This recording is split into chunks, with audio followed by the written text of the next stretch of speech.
Assalamualaikum warahmatullahi wabarakatuh.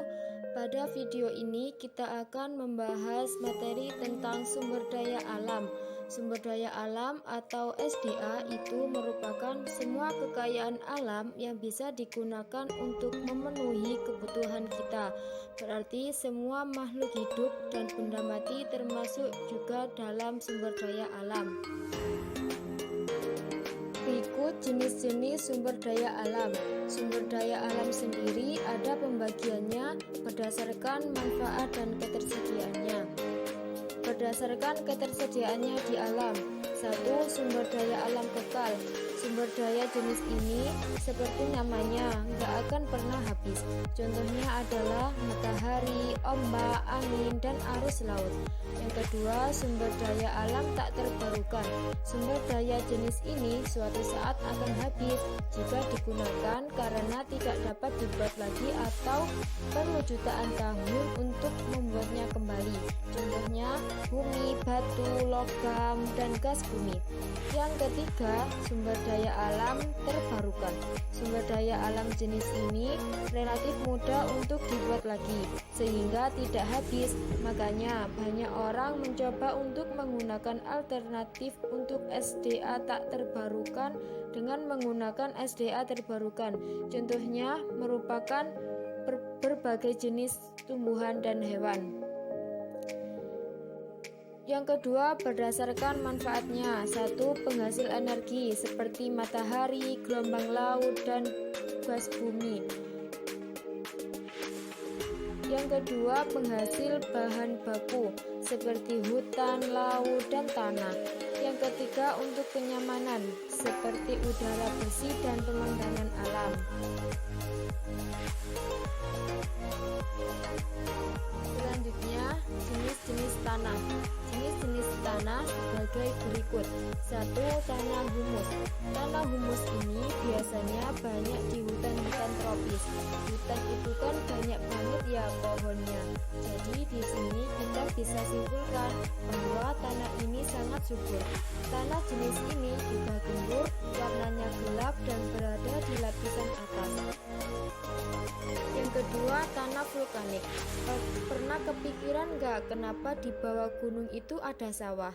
Nah, ini karena tanah vulkanik yang ada di sekitar gunung berapi itu subur banget dan tanah ini itu terbentuk dari berbagai materi ya, dari letusan gunung berapi. Yang ketiga, tanah kapur. Bayangin kamu punya kapur tulis tapi bukan satu atau dua, tapi banyak banget sampai bertumpuk-tumpuk. Terus kalian bikin lapuk itu si kapurnya, jadilah tanah kapur. Sama halnya kayak kapur tulis, tanah ini gampang dilewati air tapi nggak subur. Selanjutnya, tanah gambut. Nah, kamu bayangin gunung kapur yang di atas tadi. Nah, ganti semua itu jadi sisa-sisa tumbuhan yang setengah membusuk. Tutup hidung, awas bau ya. Itulah bahan dasar pembuat tanah gambut. Seperti halnya yang si gunung busuk tadi, tanah ini asam, lunak, dan basah dan tentunya tidak subur. Selanjutnya, tanah pasir. Pasti kalian pernah ke pantai kan ya? Dan di pantai pasti pernah main pasir. Ya, itu tanah pasir. Tanah pasir itu kan berbutir-butir, makanya sangat mudah dilalui air. Tanah ini nggak subur sih, tapi bisa dijadiin bahan buat bangun rumah kalian. Ya, selanjutnya tanah liat. Nah, tanah ini favorit anak-anak, mudah dibentuk dan dijadikan untuk mainan. Tanah ini banyak digunakan untuk kerajinan, jadi pot, guci, vas, piring, dan lain-lain. Pengambilan bahan alam secara sembarangan dapat mengakibatkan kerusakan lingkungan. Kalau ini sih jelas saja ya, benar perkataan yang berbunyi, apapun yang berlebihan akan menjadi kekurangan. Dan ini beberapa contohnya. 1. Contoh di darat. Jika terlalu banyak pohonnya ditebang, maka hutan menjadi gundul.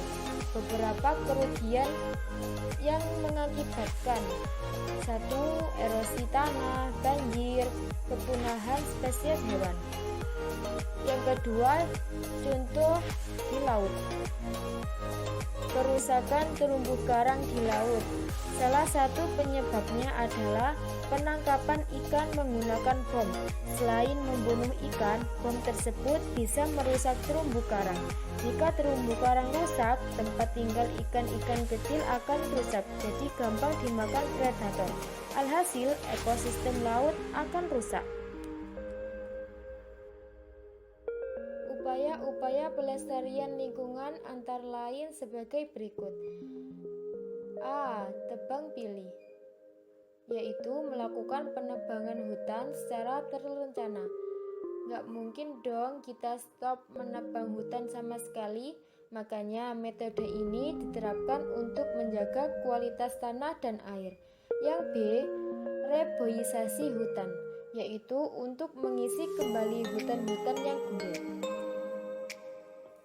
Yang C. Penangkapan ikan yang direncanakan, yaitu penangkapan yang direncanakan agar ikan bisa berkembang biak dulu.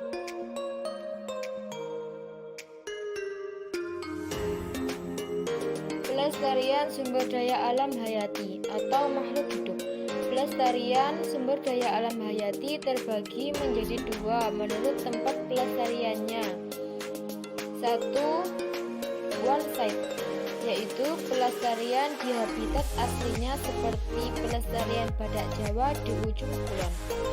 Yang kedua, excite, yaitu pelestarian di luar habitatnya, contohnya di kebun binatang atau di akuarium.